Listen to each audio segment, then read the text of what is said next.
Aquest segon volum dels Petits Impossibles recull les ponències llegides el 27 de maig de 2021 a la Biblioteca de Catalunya durant la presentació del centenari de Gilbert Duran.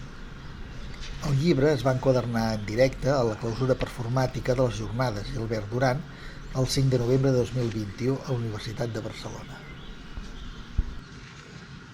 És un privilegi poder presentar aquest acte d'homenatge a Gilbert Duran amb motiu del centenari del seu naixement en aquesta biblioteca centenària que custodia el patrimoni cultural català i que a la vegada dona vida cada dia a nous projectes de recerca.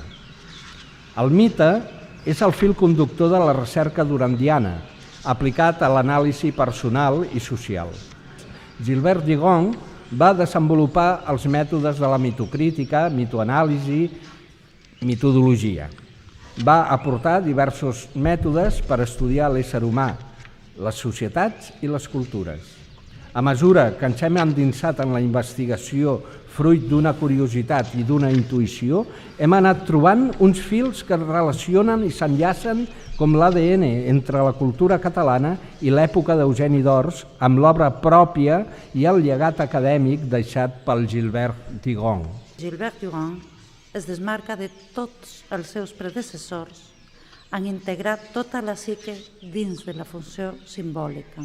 Fora de la tradició, cap veritable originalitat. Tot el que no és tradició és plagi, diu Eugeni d'Ors en una glossa de 1911. Diu Duran que les creacions artístiques reapareixen periòdicament en allò que d'Ors anomenava els eons i que nosaltres preferim anomenar, diu ell, conques semàntiques.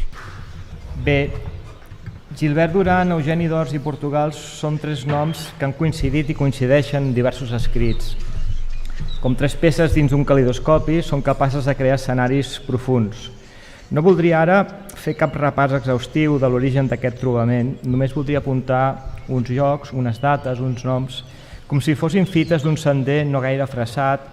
Vaig fer una tesi sobre Albert Camus dirigida per Alain Verjat i que estava ahir molt content perquè era una tesi de mitocrítica, una gran satisfacció per ell, sobre els mites i els símbols mediterranis en l'obra d'Albert Camus, que jo parlava de la rêverie méditerranéenne.